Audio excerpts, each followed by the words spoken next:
Guys एक technical advice दूं। In future जब भी आप अपना लैपटॉप खरीदने जाएं तो बजाय एचडीडी लैपटॉप खरीदने के एसएसडी लैपटॉप खरीदेगा। हालांकि पैसा थोड़ा ज़्यादा लगेगा लेकिन उसके अपने अलग ही फायदे हैं। पहला फायदा यह है कि आपके लैपटॉप की पावर कंजप्शन कम हो जाएगी और दूसरा सबसे बड़ा फायदा यह है कि एसएसडी लैपटॉप मात्र 3 सेकंड में ही स्टार्ट हो जाते हैं। हालांकि थोड़ा पैसा ज़्यादा लगेगा लेकिन आपके काम की स्पीड बढ़ जाएगी। बाय द वे, जिसे ये नहीं पता कि एचडीडी और एसएसडी क्या है तो मैं आपको बता देता हूं कि एचडीडी का मतलब होता है हार्ड डिस्क ड्राइव और एसएसडी का मतलब होता है सॉलिड स्टेट ड्राइव। गाइस ऐसे अमेजिंग फैक्ट वीडियोस। चलिए गाइस एक सवाल पूछता हूं, क्या आपने कभी जेसीबी देखी है? नहीं, सवाल ये नहीं है, ऑब्वियसली आपने देखी होगी। असली सवाल ये है कि जेसीबी इसका मतलब क्या होता है, इसकी फुल फॉर्म क्या है, क्या आप जानते हैं? चलिए मैं आपको बताता हूं। देखिए जेसीबी की फुल फॉर्म है जोसेफ साइरिल बॉम्फोर्ड। अब सवाल यह है कि जेसीबी की अजीब सी फुल फॉर्म आखिर बनी कैसे? तो मैं आपको बताता हूं कि जिस कंपनी ने जेसीबी को बनाया था उसके फाउंडर का नाम जोसेफ साइरिल बॉम्फोर्ड ही है। क्या इसके पहले तक ये अमेजिंग फैक्ट आपको पता था? और अगर नहीं पता था तो चैट सेक्शन में जरूर लिखेगा। और ऐसे अमेजिंग वीडियोस के लिए गाइस आप लोगों ने मारुति, हुंडई और बाकी कार कंपनीज को टीवी में अपनी एडवर्टीजमेंट करते देखा होगा, लेकिन क्या आपने कभी लैम्बोर्गिनी या फिर बुगाटी जैसी कार कंपनीज को टीवी में ऐड करते देखा है? नहीं, वो अपनी टीवी में ऐड नहीं करते क्योंकि लैम्बोर्गिनी जैसी कंपनीज जानती हैं कि जो लैम्बोर्गिनी को अफोर्ड कर सकता है वो टीवी जैसे डब्बे के आगे बैठ के अपना टाइम वेस्ट नहीं कर रहा होगा। हाँ, ये कंपनीज ऑनलाइन अपनी एडवर्टीजमेंट जरूर करती हैं क्योंकि इनको पता है कि अमीर लोग ऑनलाइन नॉलेज को बढ़ाने के लिए जरूर आते हैं। सो क्या आपको ये फैक्ट इससे पहले तक पता था? और अगर नहीं पता था तो चैट सेक्शन में लिखना मत भूलिएगा। अक्सर इंडिया में जब छोटे बच्चों को ओवरलोड किया जाता है तो उनके आसपास के लोग, इवन पेरेंट्स भी ये कहना शुरू कर देते हैं कि तो बहुत छोटा है, इस पे इतना प्रेशर देना ठीक नहीं है। अगर आप भी ऐसा सोचते हैं तो इस बच्ची के बारे में सुनो। इस बच्ची का नाम है ली यी। 5 साल की छोटी सी बच्ची एक टेबल टेनिस प्लेयर है, चाइना से बिलोंग करती है और एक सोशल मीडिया सेंसेशन है और इनफैक्ट इसे लाखों लोग फॉलो भी करते हैं। पर सवाल यह है कि इतनी छोटी सी उम्र में इतना सब कुछ उसने अचीव कैसे किया? तो मैं आपको बताता हूं। इसके माँ बाप ये चाहते थे कि वो टेबल टेनिस प्लेयर बने, इसके लिए उसकी ट्रेनिंग शुरू की। जब उसकी ट्रेनिंग की जाती थी तो कोचेस उसे हद से ज्यादा हार्डवर्क करवाते थे, जिसकी वजह से कभी कभार वो रोने भी लगती थी। लेकिन कभी भी उसके माँ बाप ने और कोचेस ने उसे इमोशनल सपोर्ट दिया ही नहीं, क्योंकि वो जानते थे कि इमोशनल सपोर्ट देने से वो वीक हो जाएगी। और आज उस बच्ची को देख के कोई भी कह सकता है कि वो फ्यूचर में एक टेबल टेनिस स्टार बनेगी। गाइस आप लोग याद रखिए कि कुछ पाने के लिए कुछ खोना पड़ता है, इसलिए डू वर्क हार्ड।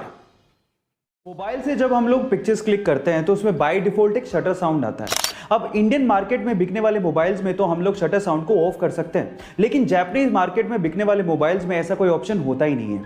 उसके पीछे का रीजन ये है कि सन 1998 में जब पहली बार जापान में कैमरा मोबाइल को इंट्रोड्यूस किया गया तो उसके अच्छे इस्तेमाल के साथ साथ उसके बुरे इस्तेमाल भी शुरू हो गए। भीड़ भाड़ वाले इलाकों में लड़कियों की छिप छिप कर फोटोज खींचनी शुरू हो गई और वो वायरल होना शुरू हो गई। अब इसी से निजात पाने के लिए और अपनी जापानीज सभ्यता को बचाने के लिए वहां की कंपनीज ने डिसाइड किया कि कैमरा एक्टिविटी के साथ साथ कोई ना कोई साउंड जरूर होना चाहिए। और तब से लेके आज तक वो लोग इसे फॉलो करते हैं। वहां पर कोई भी मोबाइल बिकता है तो उसमें कैमरा के साथ शटर साउंड होता ही है और उसे ऑफ करने का कोई ऑप्शन ही नहीं होता है। ना ये इंटरेस्टिंग फैक्ट? क्या आपको इसके पहले तक ये फैक्ट पता था? और अगर नहीं पता था तो चैट सेक्शन में लिखना मत भूलिएगा। गाइस आप लोग जीमेल तो इस्तेमाल करते होंगे, तो मैं आपको जीमेल के बारे में एक इंटरेस्टिंग चीज बताता हूं। जीमेल में ना एक कॉन्फिडेंशियल मोड होता है जिसे अगर आप ऑन करके किसी को भी मेल भेज रहे हो तो वो बंदा जिसने आपके मेल को रिसीव किया है वो ना तो कभी उसे फॉरवर्ड कर पाएगा ना ही कभी उसे प्रिंट कर पाएगा। इनफैक्ट आप अपने मेल के लिए एक एक्सपायरी डेट भी सेट कर सकते हो। मतलब ये है कि उस एक्सपायरी डेट पे वो मेल रिसीवर एंड से ऑटोमेटिकली डिलीट भी हो जाएगा। ये फैक्ट जान के आपको कैसा लगा? चैट सेक्शन में लिखना मत भूलिएगा। जब प्लेन क्रैश करने वाला हो तो क्यों ना सभी यात्रियों को अपना अपना पैराशूट दे दिया जाए ताकि वो अपनी जान बचा सके। फिर एयरलाइंस वाले ऐसा क्यों नहीं करते? उसके पीछे के 3 कारण हैं। पहला कारण, पैराशूट बहुत ज़्यादा भारी होते हैं जिससे ईंधन की खपत बढ़ जाएगी और दूसरा, पैराशूट बहुत ज़्यादा महंगे भी आते हैं। दूसरा, पैराशूट को चलाने के लिए इनिशियल ट्रेनिंग की जरूरत होती है, जो कि जरूरी नहीं कि हर यात्री के पास हो। और तीसरा, पैराशूट पहले मैं खोलूंगा मैं कूदूंगा, पहले मैं खोलूंगा मैं कूदूंगा, इस चक्कर में कोई कूद तो नहीं पाएगा, लेकिन प्लेन में भसड़ जरूर मच जाएगी। सो इन 3 कारणों की वजह से पैराशूट एयरलाइंस प्रोवाइड नहीं करती हैं।